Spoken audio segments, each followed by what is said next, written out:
Good evening, one and all, and welcome to today's live interview session. I am Shomo Shaha, and I am the founder of eSpartacus and the organizer of today's session. Today, we have organized the 37th session of our India Yesterday and Today series. Our today's theme is body and gender.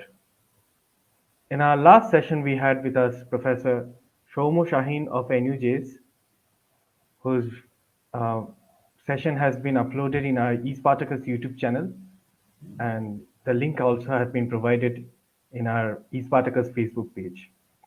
Today we have with us Professor Evangeline Nongklo of Shillong College. She is an assistant professor in the Department of English.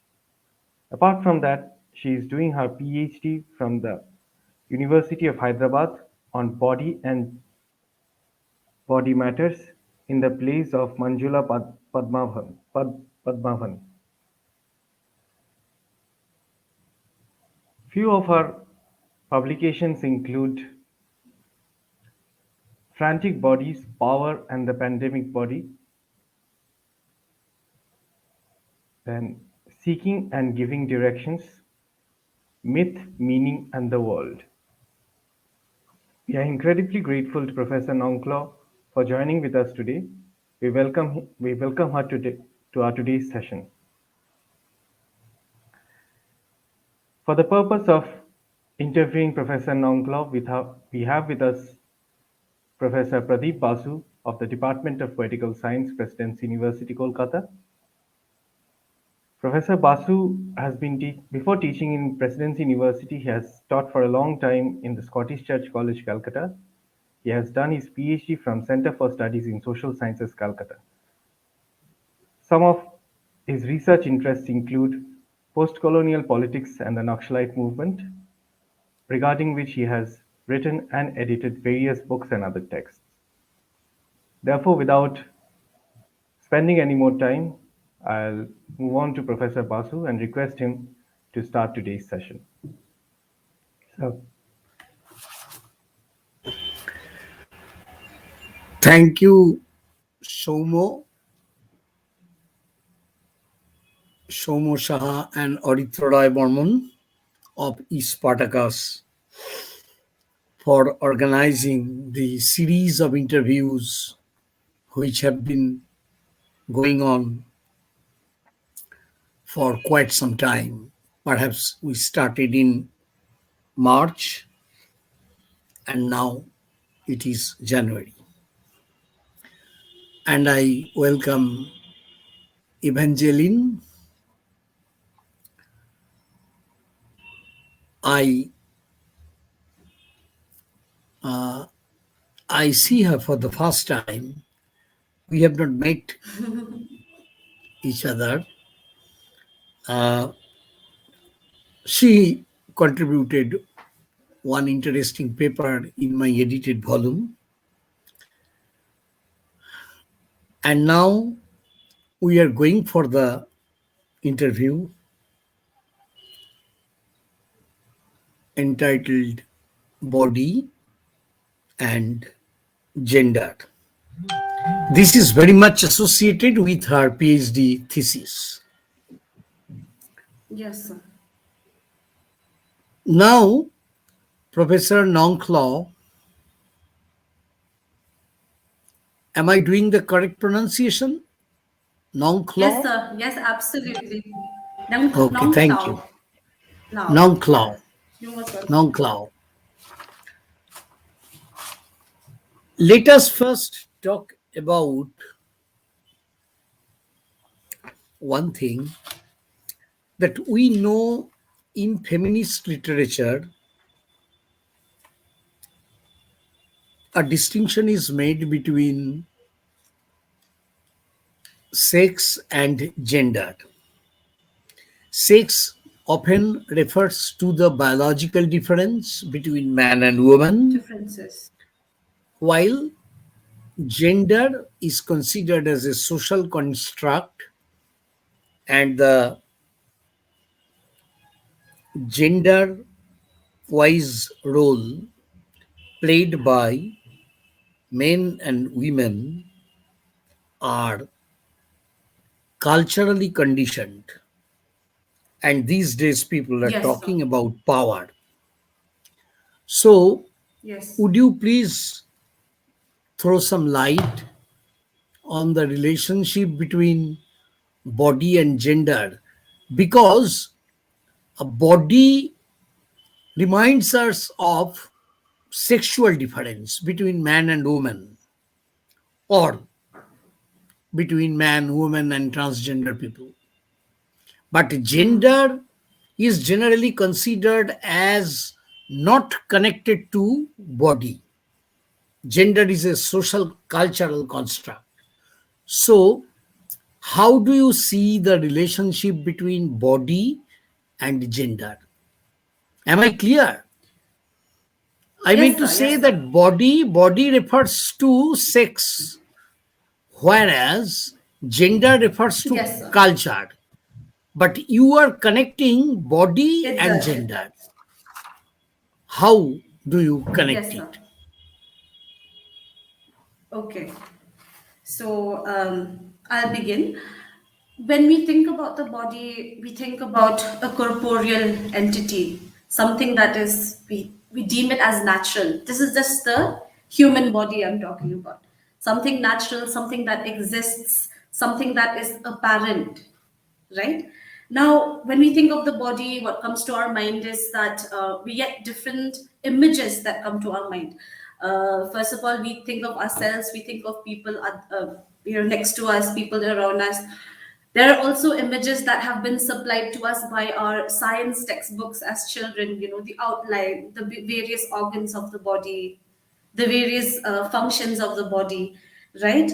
And in academia, however, the body is an extremely charged up entity. It has faced numerous definitions, numerous thought processes, and various representations. It is a cultural entity. Now, if we were to study the body, the most obvious point of the most obvious point where we begin from is gender, because it is the primary social divide that we think of when we think of the body. Gender is the most obvious, the most it's the most obvious point of division. When we're thinking men, women, transgender, it starts from gender. When we think about the body, we may think of many aspects of the body, many aspects. Yeah, my nose, my sense of taste, my tongue, my lips, my eyes, my hands, my legs. But at the end of the day, why I've decided to relate body to gender is because it all begins from gender. And basically, gender has it has sort of grasped us in such a way that we think, we live, we eat, we breathe according to our genders. So even if we think of ourselves, I can think of myself as a body, but what body is it? It'll start from, like, okay, I'm a woman, or I'm a lady, or a girl. I'm Then it goes like that.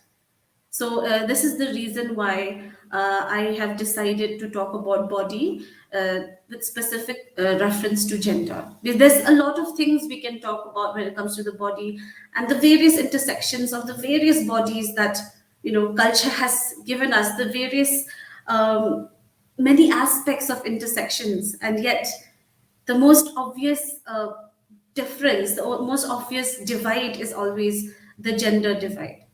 Human, man, woman, and intersex or transgender beings. And this is the reason why I've decided to look at gender and in collaboration with body.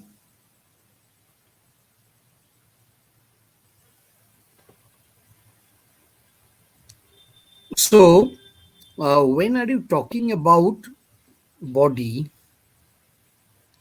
do you keep in mind the sexual difference, the biological difference between man, woman, and transgender people?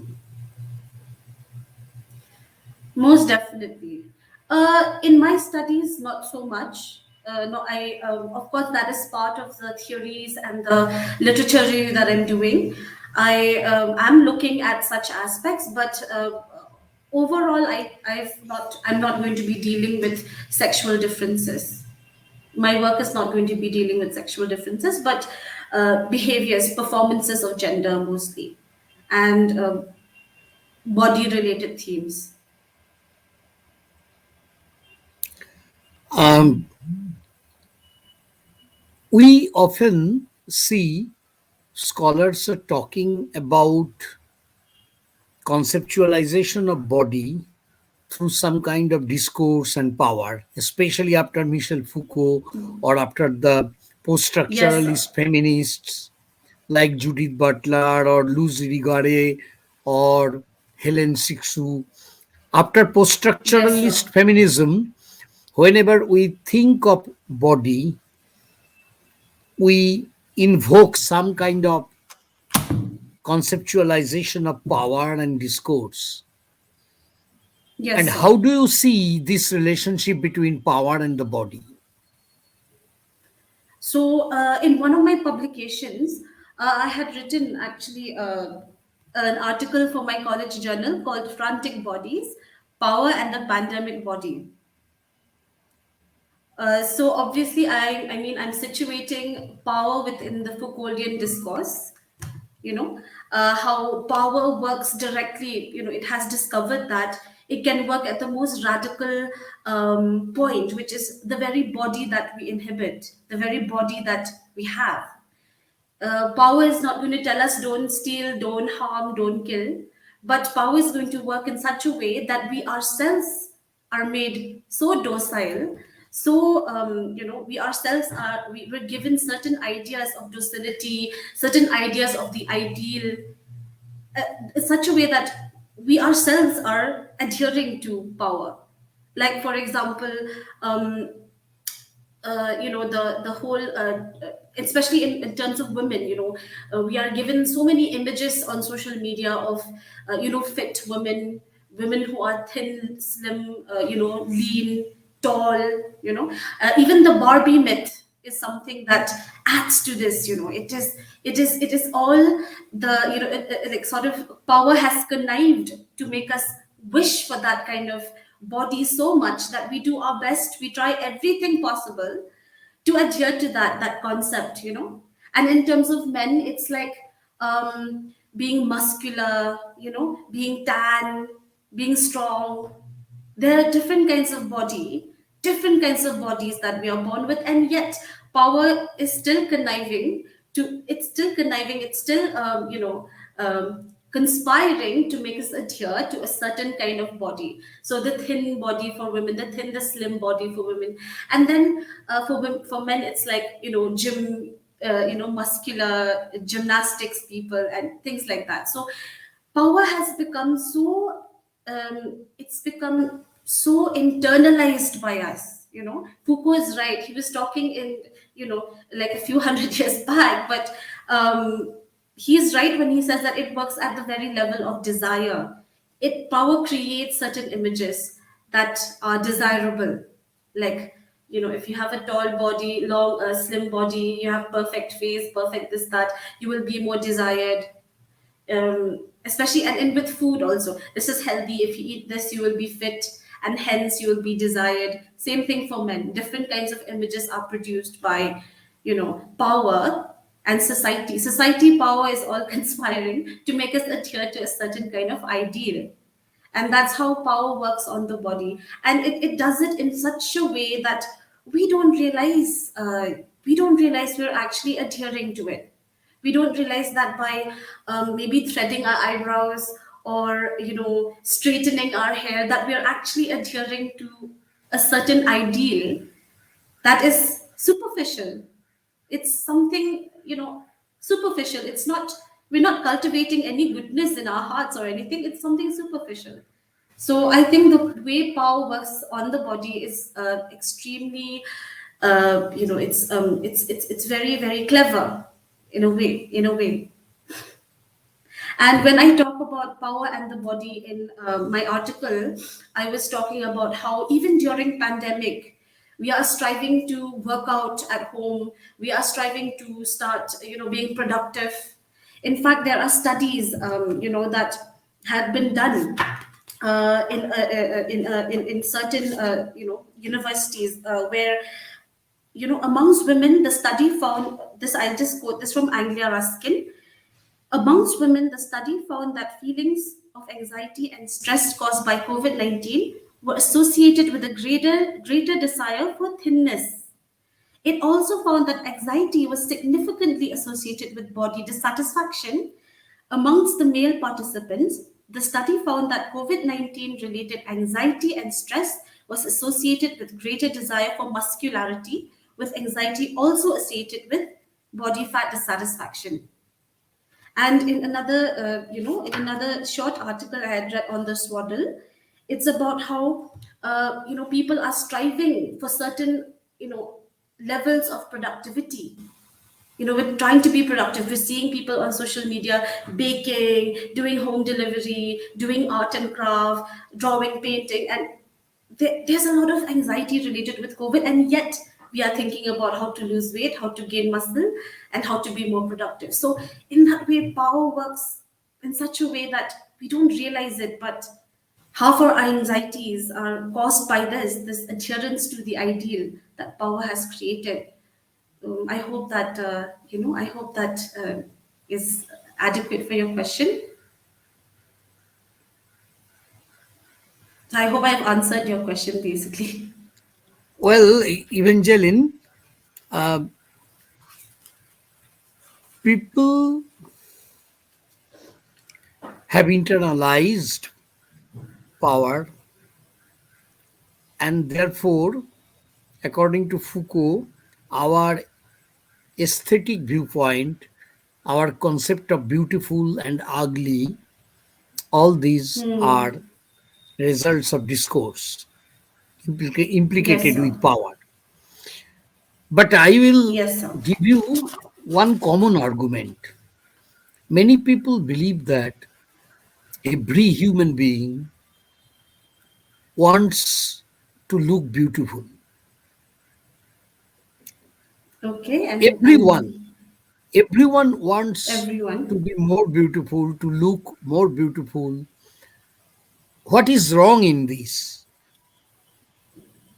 Would you say Uh, that this is a commodification of the body, or that is a genuine Commodification. natural urge of human being to be to become beautiful? Is there anything wrong in it? Hmm. There's nothing wrong in wanting to look beautiful, first of all. But we also, I mean, we want to look beautiful, we want to look presentable. Uh, Beautiful is also about, beauty is also about presentability, how we present ourselves to other people. I mean, at the end of the day, it boils down to that. Beauty is about also is about presentability. I feel that a lot. I mean, even since beauty is also something that is constructed. What is that?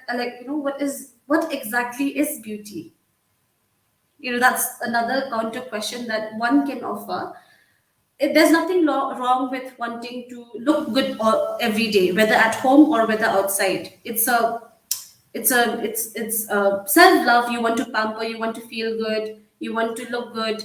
Yes, but again, the concept of beauty is also something that is artificially constructed, and we know it's artificial because ideas of beauty change, they change with the years, with the ages, with the centuries, with the eras. The idea of what is beautiful, in the early modern period of Queen Elizabeth is very different from the idea of beauty we have now. Even the idea of beauty that they had during the times of, Sir Boney M with their nice big hair, the band Boney M, and other, rock stars and pop stars of the age. It's very different to the idea of beauty we have now. In fact, a very sudden shift has happened where, there's this thing where they say, women who are more thick THICC. It's a new term. It's an urban, very urban and hip term. Women who are more thick, meaning they have more flesh on them, are considered more beautiful, or rather, it's the in thing. Whereas, just say in the later parts of 1990 and the earlier parts of 2000, thin was the way that women should be. So beauty is something that it's also something that is artificially constructed. So there's nothing wrong with wanting to look good. It's just that, what is this, look good or look beautiful? But again, we have to question the idea of what is beauty, but something that has been artificially constructed. And it is artificially constructed because it keeps changing. Food habits change, the way we dress change, where earlier there were bell bottoms, and then they shifted to skinny jeans, and then they have now gone back to bell bottoms.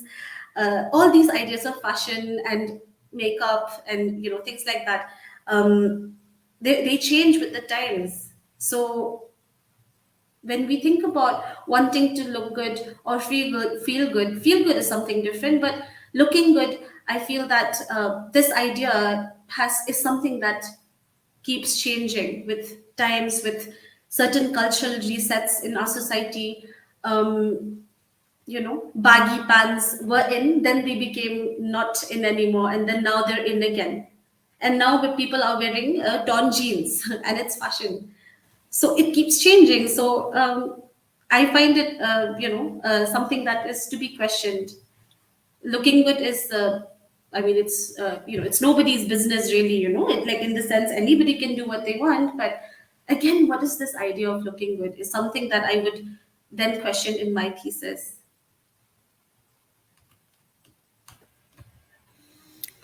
Well, let us now come to another point: body myths.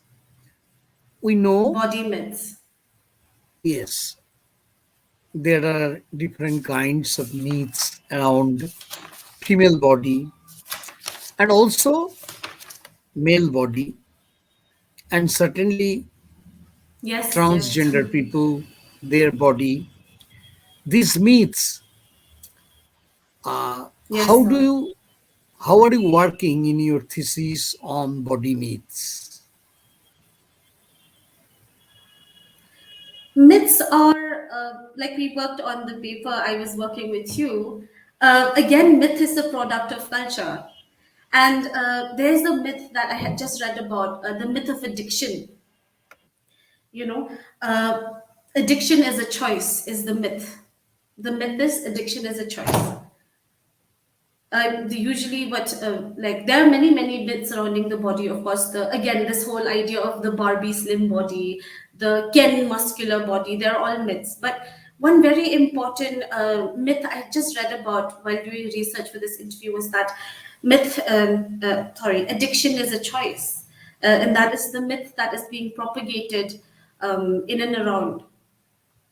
um, this is one myth that needs to be debunked. I'll get to my part of how I maybe use the idea of myth in my text, but I just wanted to add this, addiction being a choice. I think that um, it's very popularly accepted that, okay, he's on drugs, he's addicted to drugs or certain substances. People say that it is a choice, and they look at them with condescension, they look at them with fear, with suspicion. There's a lot of fear and sort of not hatred but disgust, when people look at people who are addicted. But there's a huge there's a whole other reason for why people choose certain substances. Of course, they make the choice, but this choice is, it's propagated, it's pushed, it's linked to the person's emotional, mental and psychological health and context. There's a reason why people get into certain substances. So the myth that addiction is a choice is one of the myths I wanted to talk about. In my research, I look at how the author, which is Manjula Padmanabhan, how she actually she has in the dramatis personae part of the plays, which I'm working on plays, she describes how the person looks, what the person wears. For example, in one of her most popular plays called Lights Out, which is about a gang rape incident in Santa Cruz, Bombay. She talks about one of the characters, Leela, as someone who is the same age as her husband, a little on the plump side, somewhat overdressed at all times. So this may not be a myth, but she comes from an upper middle class family. Her husband is he's an officer working for the government, so they're very well provided for, and she's somewhat plump and overdressed. So I look at certain things like these and try to pull out, like the author is trying, she's playing with our stereotypical, our tendencies to look at stereotypes. So stereotypes are also, in a way, in a sense, linked to the idea of myths. We okay, she's well dressed, she's this, that, she must be upper middle class. Oh, she's like this, she behaves like this, she must be. So we link certain behaviors, certain ways of dressing, certain ways of talking, to say the class, or the any social, to any kind of social position they are in, or official, or professional position. So I look at not so much body myths in the sense, the in the real sense, but I do look at small tendencies of the author to sort of play with our sense of stereotyping people, not, and we don't try to understand them because we're stereotyping them. So that is how the studying body myths and myths surrounding the body has helped me with looking at these kind of aspects.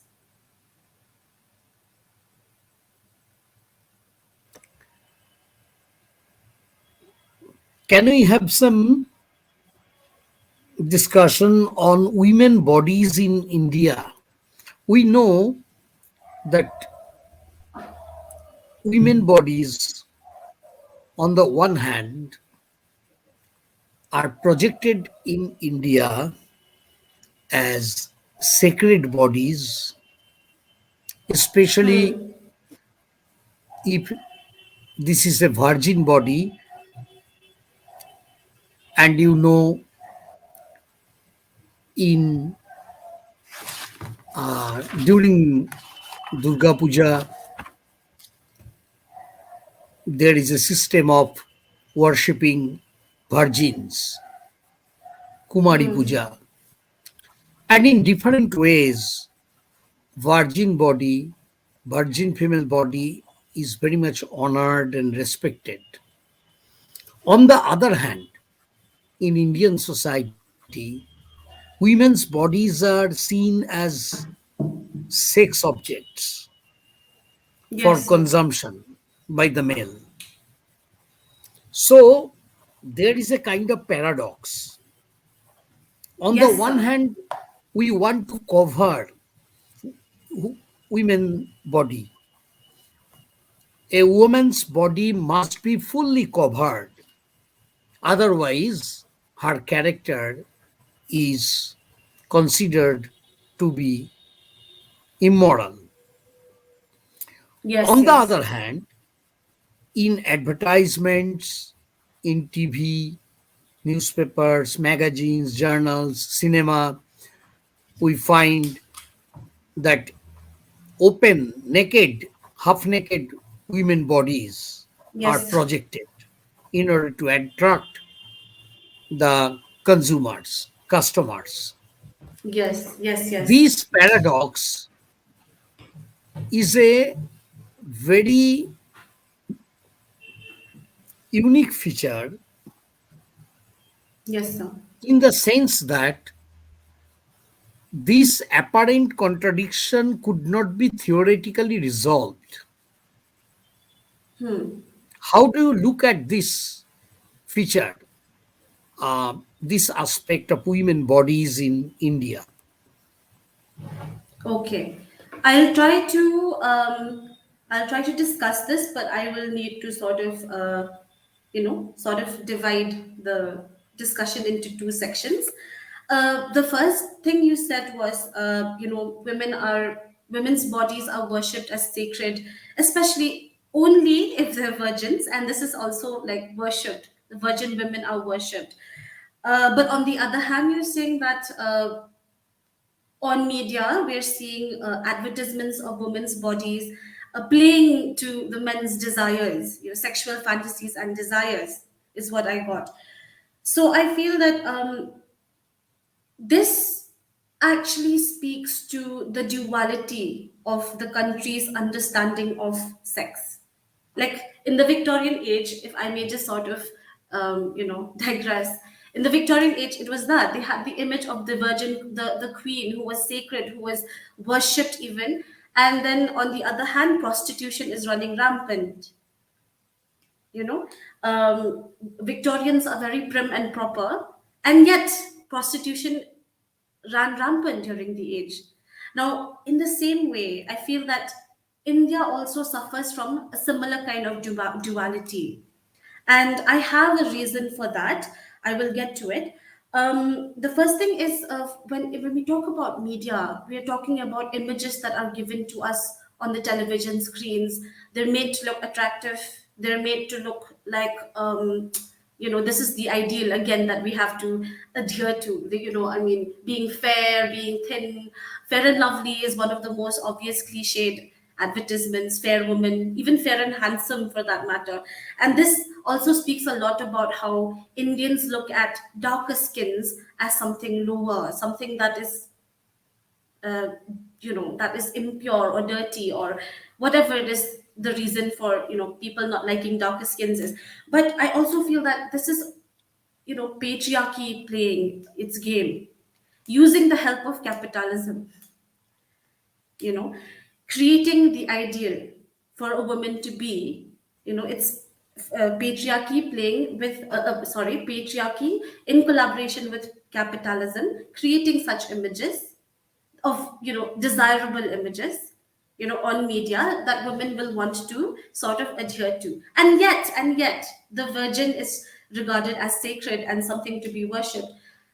This part, I feel, as far as my studies go, really, really speaks to how India looks at itself as a nation.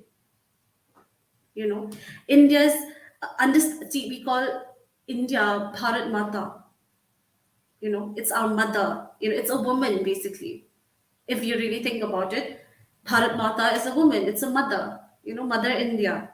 And the reason why the reason why it is so popular, that not popular, but the virgin body, the virgin woman is regarded as sacred, is also because our nation is something like, we wish for our nation to be that sacred. We don't want, any interlopers here or any, trespassers there. We want it to be intact. The idea of India that we have in mind is something that should be intact, and it also stems from this huge struggle of, colonialism and things like that.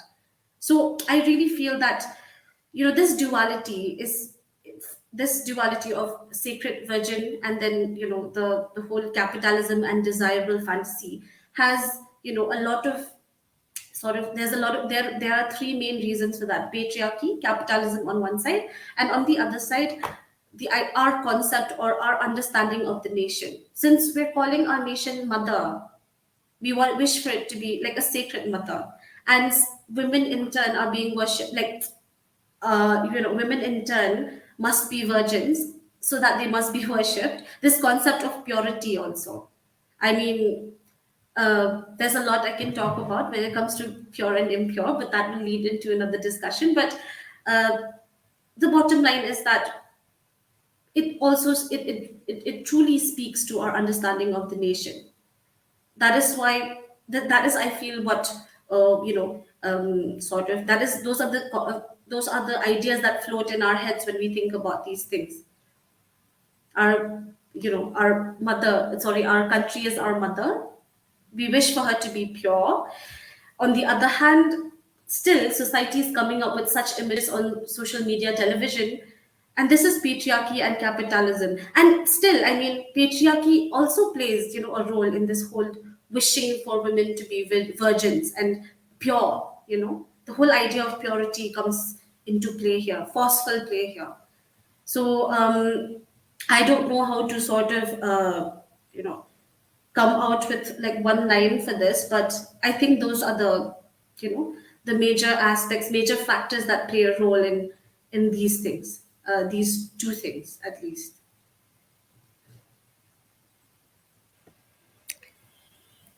As you talk about body and gender, I want to ask you one question centering around this very basic theme of our discussion, that Yes, sir. body, as you said, is always gendered. We cannot think of a body without Yes, sir. Yes, sir. being sensitive to, Thinking of our genders. yes. And in this connection, do you think that the subject, the cogito, this Yes, sir. subject I, live in the body, and so we cannot really think about any disembodied self, but we are very much embodied self. But I live, I inhabit my We are body, embodied self. and Yes, sir. all my feelings, all my desires, all my aspirations, my sufferings, pain of my body is mine. When my body is hurt, it is my pain. When I enjoy Yes. something, it is my pleasure. So, Pleasure. body is a very important constituent element of our subjectivity. Do you Yes, think sir. that? I you know, as a matter of fact, I recall a friend of mine who had just 2 3 days back said something to me, something very I think that will go well with this. He said, "Our minds are part of our body. My mind is a part of my body." You know, and I do believe that we inhabit our bodies. Uh, there's a tendency to think of the mind as something separate from the body. They keep saying mind over matter, mind over body, mind over body, but the mind is actually part of the body. We will think as much as the body functions, and the body will function as much as the mind thinks, because there's always this tendency to think of Descartes' mind body duality. How when he was writing about how mind as a separate entity from the body, man as a separate entity from woman, and things like that, the colonized as separate entity from the colonizers, and that is the discourse associated with Descartes. But with the increase and the rapid increase in studies on the body, it is shown that the subjectivity, or what you said, we inhabit our bodies, we inhabit our subjectivities. I think with especially the upcoming of body studies as a discipline, it has come to be that we are looking at the body as you know we are looking at the body as not separate from the mind. Rather, the mind is part of the body, and this speaks a lot about pain. When we think about pain, we think about sickness. We think about mental health and how it takes a toll on mental health takes a toll on the body. Mental health, it takes a huge toll on the medicines that we take, can either make us gain or lose weight. It can make us not eat, it can make us not sleep or sleep too much. So when we with the increase of body studies, and also how mental health as a as an issue, as a discipline, is also something that is being studied very nicely, and very it's being studied very thoroughly, that we come to realize that yes, the mind is actually part of the body, and they're both parts of each other.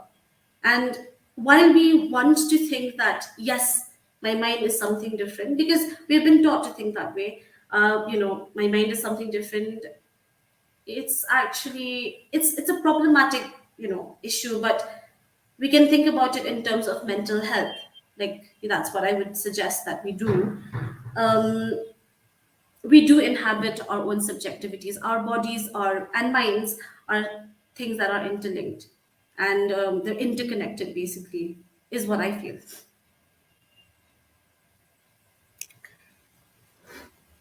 As you mentioned Descartes, one thing comes into my mind. Descartes initiated the binary between the subject and the object, subject object Subject and binary. object. Yes, sir. Uh, when we think of the body and gender, particularly when we know that gender is a discursive concept, it is discursively constructed, gender. Yes, sir. But don't you think that body is not fully discursive entity? Body has a natural, physical, objective existence lying out there, within quotes, out there, as it is said in modern Western philosophy. Yes, yes. Or you will say that the way we look at body, that is discursively constructed. Yes, sir. What is your I position?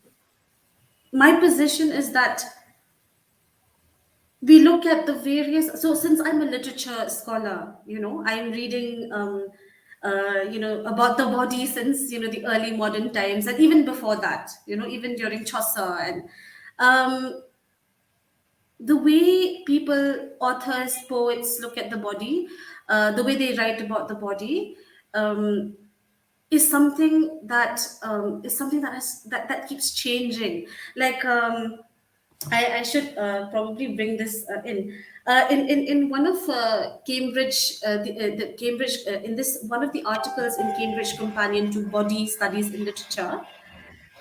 David Hillman, in Staging Early Modern Embodiment, talks about how in the early modern times, the body was something that is highly talked about, and in a very fluid way. This, John Donne talks about the body as a sponge, I think. Yes, men are sponges which to pour out, receive. So this summarizes the, like, how the body is something that keeps being talked about. It was only when Foucault came up with his discourse on power and the body, that we began to consciously think about the body, and then we go back and start reading poems, plays, or fiction, non-fiction, like writings, prose on the body. That's how we end up consciously thinking of the body. And it is also with Foucault and people like Anne Fausto Sterling that body studies as a discipline also emerged. It's only when they started talking about how we actually look at the body. And of course, modernity is also something that really, really adds to this understanding of body with regards to gender. But I won't get into that yet. What I do have to say is that I feel that because of certain thinkers, philosophers, we have come to actually actively think of the body as um, something embedded within discourse, something that is a discourse in itself. Because it is one of the things that has been tried to, people, sociology has tried to define it. Political science has also, like, the body politics and things like that. And in literature, we don't try to define the body, but we try to sort of write about the body in different ways, in different in different contexts. We problematize the body. We look at the various ways in which we can look at the body and things like that. So my position with regards to body is that it is highly discursive. It is something that a lot of disciplines have tried to sort of analyze and define, and yet it has evaded definition. Every time we try to define the body, like power did, at one point of time, every time somebody said, no, skinny or slim is the new, it's the ideal thing, somebody will say no. No, strong, colored artists like say Beyonce or things like that will be like, no, we want to be fleshy. We want not fleshy, but we want to be healthy. We want to be thick skinned, thick bodied, and things like that will keep happening. So there will always be somebody contesting, and therefore, the body then becomes part of a discourse, because every time, it resists itself, it resists any kind of definition. So maybe one time long hair is the new is long hair is the fashion. In a few years, bald is the fashion. Then there'll be a time when clean shaved men, and then after a while, now we see everybody is wearing beards. And same thing with women. We have learned to accept our bodies as they are, and that is because of a lot of body positivity or body image positivity. Whereas, like, 10 years ago, I wouldn't be so satisfied with the way I'm looking. And that's why I'm realizing that, not realizing, but that's why I am in the position that the body is a discourse in itself.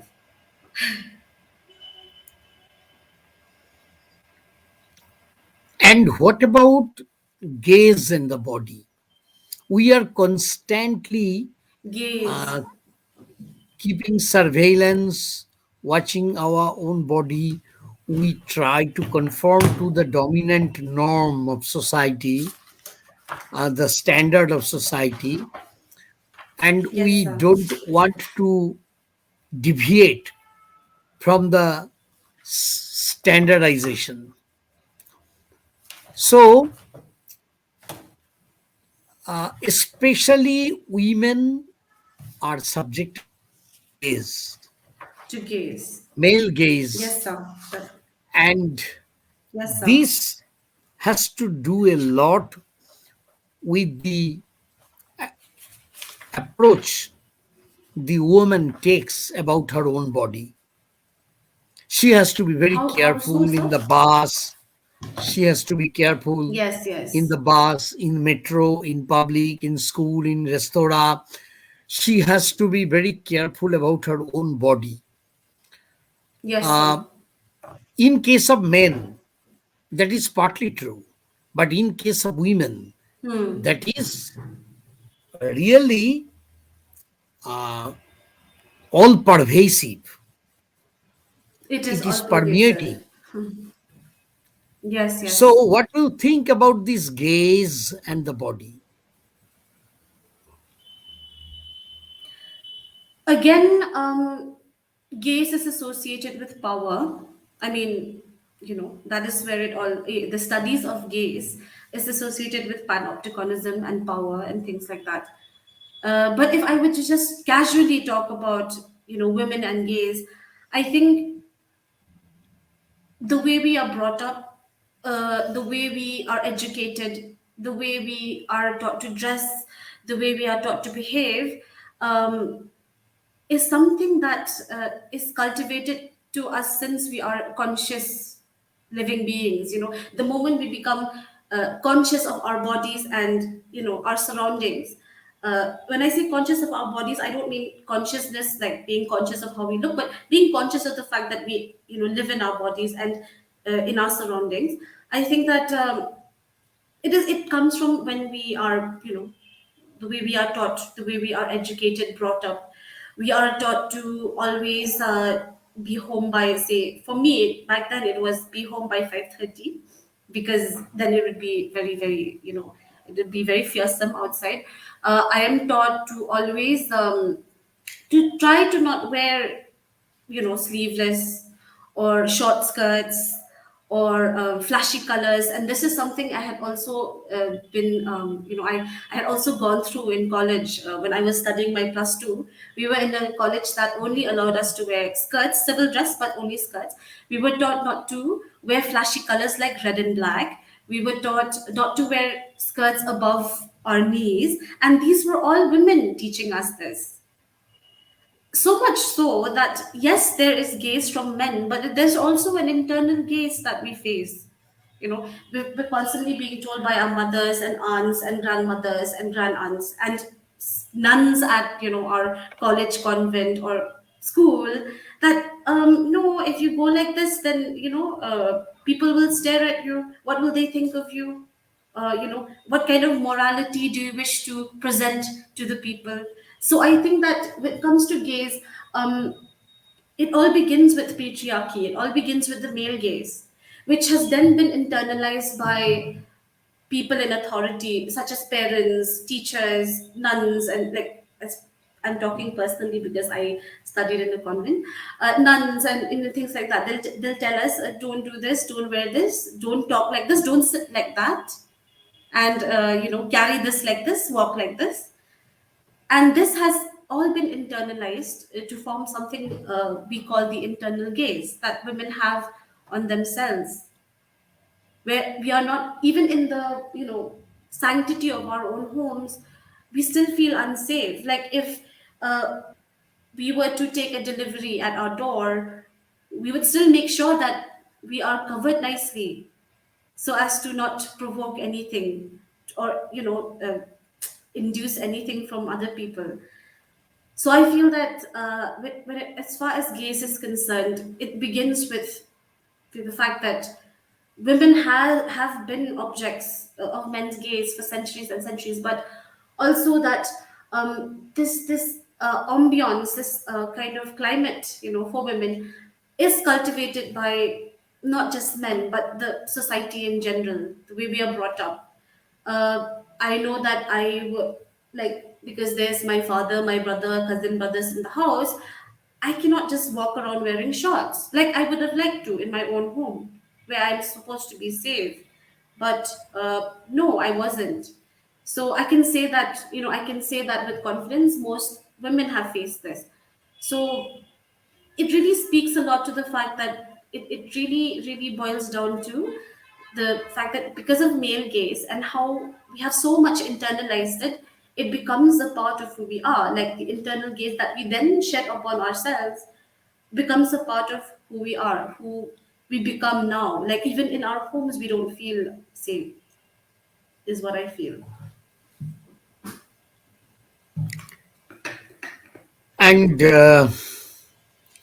we know there are different intersectionalities.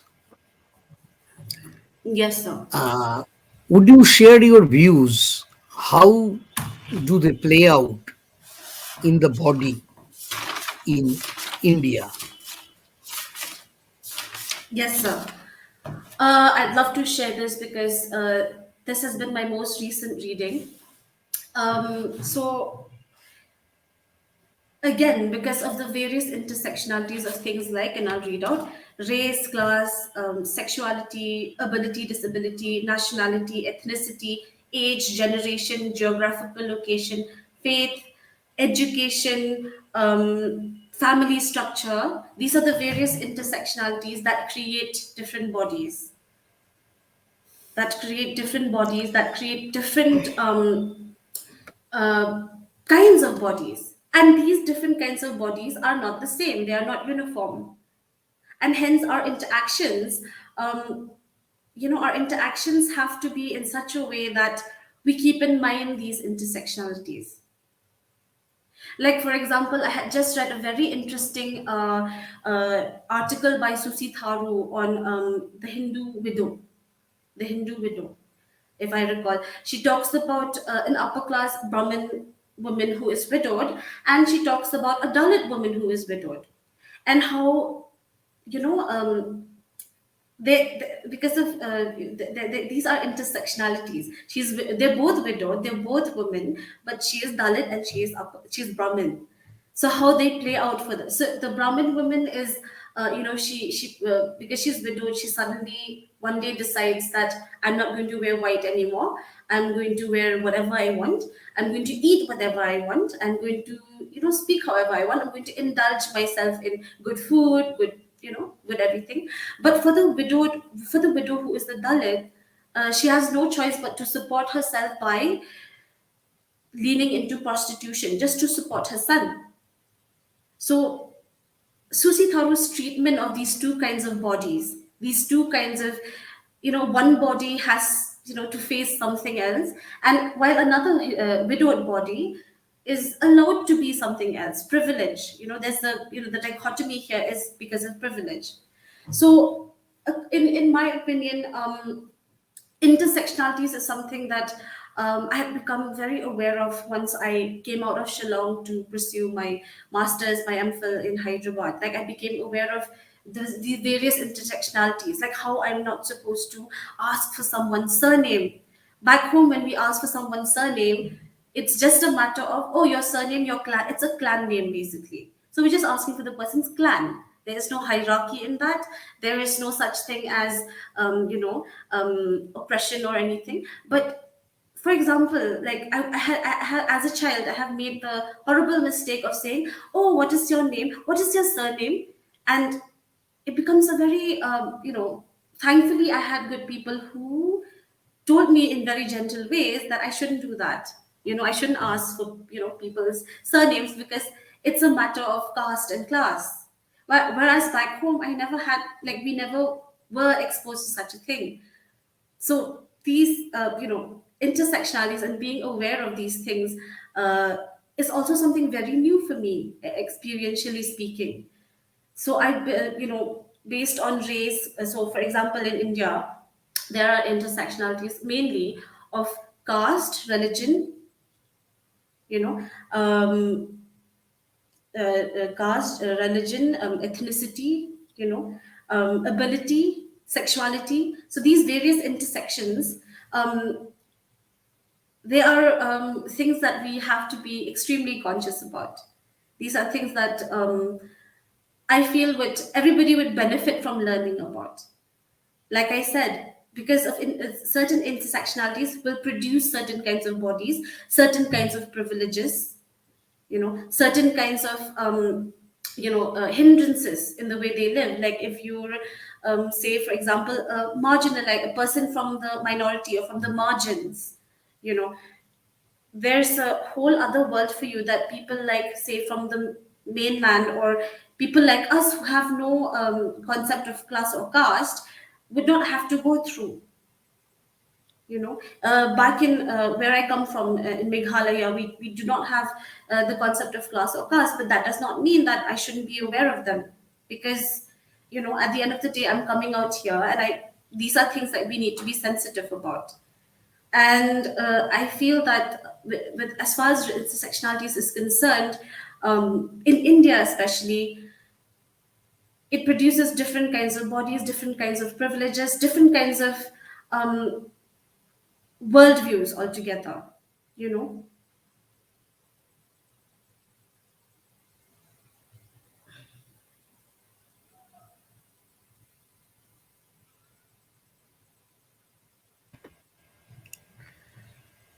And my last question will be regarding the transgender body, or Yes, broadly sir. LGBTQIA plus. Yes, sir. This body has aroused some kind of serious academic attention in the recent period. Yes, sir. Yes, sir. And transgender body seemed to be a mystery. I remember when I was a teenager boy, we friends used to discuss what is this transgender body, hijra, the eunuch. It is neither Yes, sir. male nor female, Nor female. and how they reproduce children, whether they at all do it, how they have sex. All these questions haunted our minds.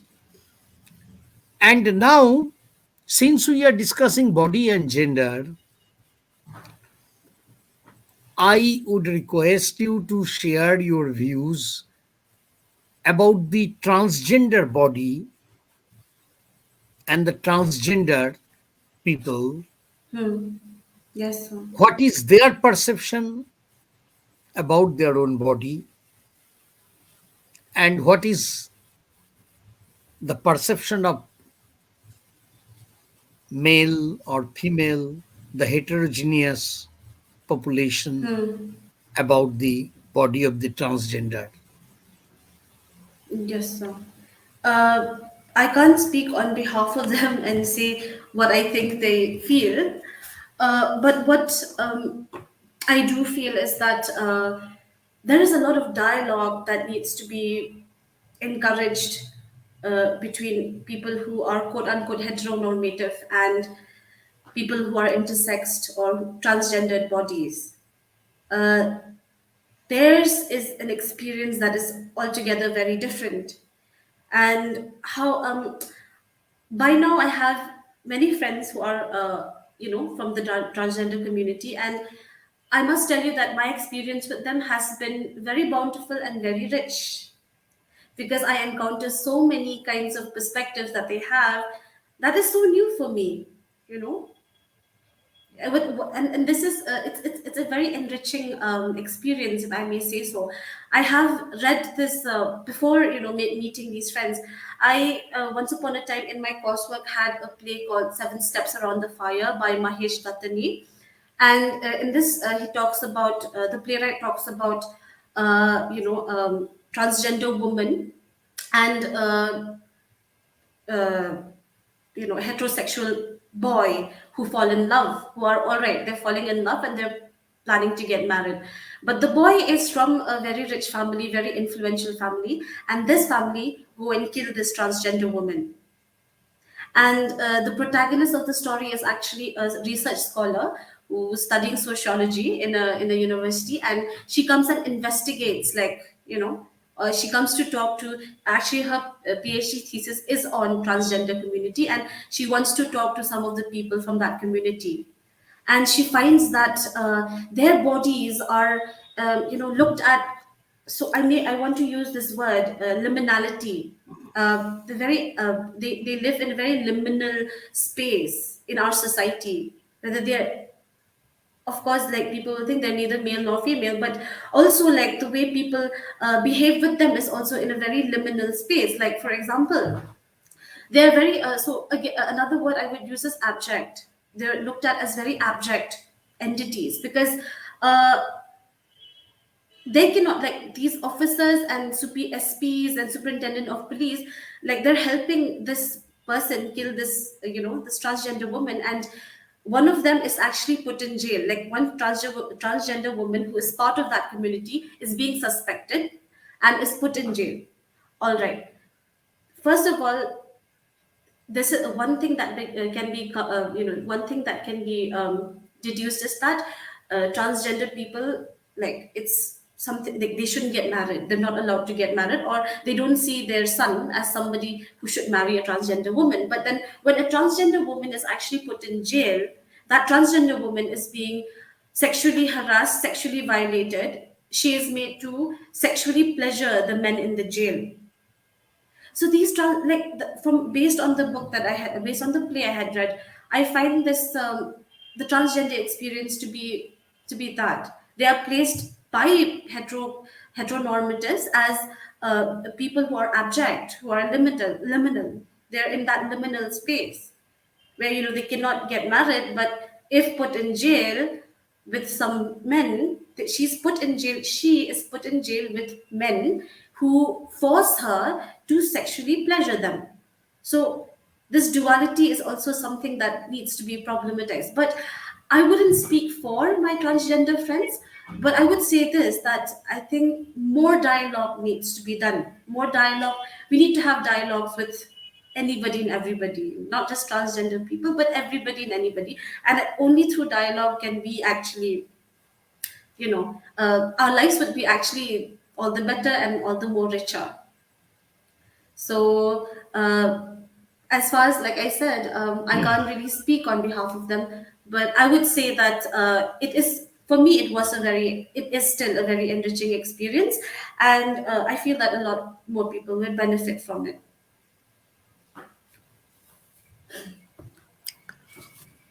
Well, thank you very much, Evangeline, uh, for giving your valuable time for this interview and for Thank your you, sir. insightful responses. Now, I will request Shomo to take up the microphone to see if there is any question, otherwise conclude. Okay, sir. We are incredibly grateful to Professor Nongkla for enlightening us with so many important points. Some of them I'll briefly summarize here. Firstly, body as a corporeal entity, relation between power, body, and desire, pandemic and the anxiety to maintain a desirable body, variability of beauty standard and fashion, and its relation to power, relation between patriarchy, capitalism, and the imagination of the nation, relation between mind and body in terms of mental health, the concept of body as a discourse, on the issue of the internal gaze, and finally, on the issue of violence against transgenders and the need for further dialogue. We're incredibly grateful to Professor Nongkla for um, explaining all these issues to us in such a wonderful and concise manner. Um, as of now, we do not have any more questions. Um, so this interview session will be uploaded in our East Spartacus YouTube channel in a couple of days. And we are incredibly grateful to everyone who joined us today. And we will be hopeful that you will be with us in our eventual journey going along from here. Thank you. Thanks a lot. Thank you, audience. Thank you, Shomo, Thanks, and thank you, Shobha. Evangeline.